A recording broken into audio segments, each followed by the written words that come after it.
Hasil penghitungan pemungutan suara pemilu 2024 masih dinanti-nanti. Ada yang harap-harap cemas, ada juga yang cemas berharap. Bahkan ada juga yang depresi, tidak terima hasil penghitungan suara sementara jauh dari ekspektasi. Di sekitarmu ada nggak yang sampai melakukan hal di luar nalar karena targetnya sebagai calon legislatif meleset? Kalau iya, bisa dibilang orang tersebut patut diwaspadai terkena Post-Election Stress Disorder atau PESD. Lalu apa itu?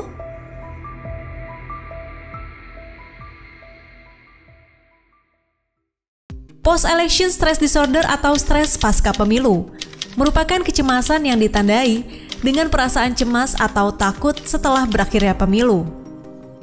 Namun, stres ini bukan penyakit mental yang didefinisikan dalam manual diagnostik dan statistik gangguan mental ya, tetapi lebih ke respon lazim terhadap pemilu. Hanya saja istilah gangguan ini bukan diagnosis medis resmi. PESD baru-baru muncul lantaran ramainya pemberitaan soal pemilu 2024 di media sosial. PESD istilah yang pertama kali diperkenalkan oleh psikolog Stephen Stosny pada 2016. Saat itu, dia menulis dalam kolom The Washington Post terkait Pilpres Amerika Serikat 2016. Di mana dia agak kewalahan menangani pasiennya yang mengeluhkan kecemasan soal hasil pemilu. Berita yang terus-menerus tentang pemilu berpengaruh pada pasien, bahkan mengganggu kehidupan pribadinya, tulis Stephen Stosny. Hal ini juga dilakukan Tia Gallagher, seorang psikolog di Pennsylvania, Amerika Serikat. Banyak tema negatif muncul, termasuk serangan pribadi dan perasaan negatif secara umum, ujar Tia Gallagher. Merujuk survei American Psychological Association atau APA pada 2016, menunjukkan 52% warga Amerika Serikat mengakui Pilpres menjadi sumber stres yang cukup signifikan terhadap hidup mereka. Begitupun pada survei APA yang dilakukan pada 2020 yang angkanya mencapai 68%. Stres akibat pemilu tidak hanya terjadi di Amerika Serikat. Bisa saja hal itu terjadi di Indonesia. Kita lihat contoh kasusnya di Sumbawa, Nusa Tenggara Timur. Di sana seorang pendukung paslon nomor urut 03, Ganjar Pranowo Mahfud MD, mengalami depresi lantaran jumlah suara capres-cawapres yang didukungnya anjlok versi hitung cepat sejumlah survei. Di Jakarta pun ditemukan kasus serupa. Kali ini terjadi di RSUD Taman Sari. Seseorang telah menerima konsultasi indikasi gangguan mental, termasuk stres yang bukan hanya dari partisipan pemilu, termasuk dari tim sukses caleg. Sudah 50 orang yang mendaftar, 5 diantaranya terdaftar sebagai tim ses caleg, ujar Ngabila Salama, Kepala Seksi Pelayanan Medis dan Keperawatan RSUD Taman Sari. Kasus lain terjadi di Cirebon, di mana 2 orang tim ses diduga depresi setelah gagal mengantarkan calegnya meraih kursi legislatif di tingkat kabupaten. Demi meraih suara tinggi di Dapil 7 Kabupaten Cirebon, tim ses itu gencar membagikan serangan fajar. Tapi setelah mengalami kegagalan, mereka nekat mengambil kembali serangan fajar yang telah dibagikan ke masyarakat. Kasus lain yang terbilang parah datang dari Jambi. Seorang tim ses dari caleg DPRD Kota Jambi mengamuk lantaran kecewa hanya mendapat 3 suara di salah satu TPS. Tim ses ini lantas membuat keributan yang membuat ketua RT dan anggota KPPS terluka. Pokoknya selama itu manusia pasti ada potensi stres itu ada gitu. Nah sekarang tinggal konteksnya itu human as apa gitu ya. Jadi kalau dia sebagai calon caleg ya tadi ya dalam menghadapi masalahnya ya untuk mencapai tadi ekspektasinya ya bisa lolos kan ya gitu ya.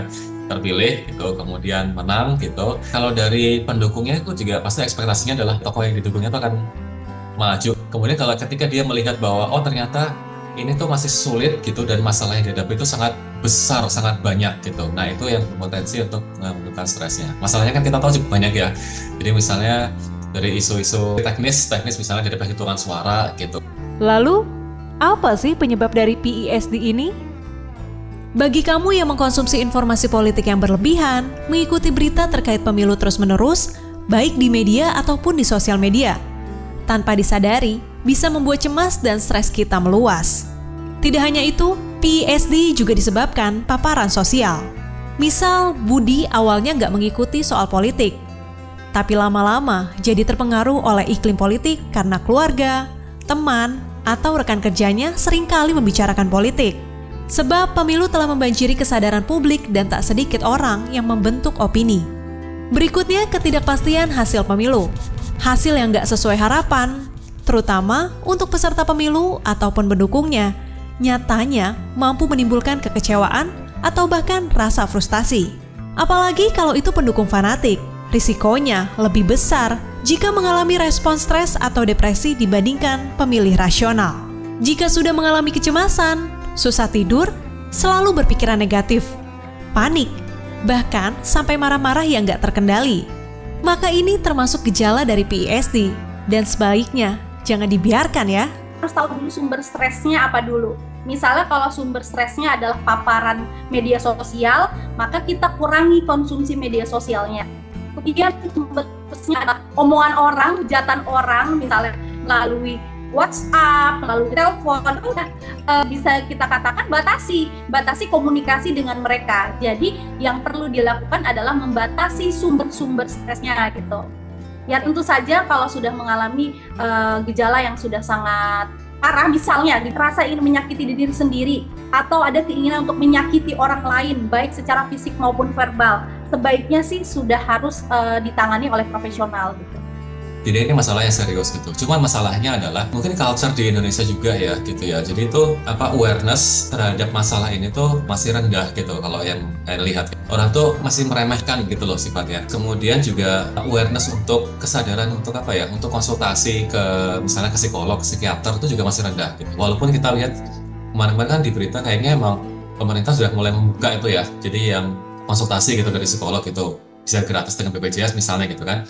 Tapi kan kita nggak tahu tuh ketika setelah dibuka awareness orang untuk kesana dan minat tuh masih tinggi atau enggak gitu, karena setahu saya itu sampai sekarang tuh masih ada stigma bahwa siapa yang ke psikolog itu pasti orang gangguan jiwa.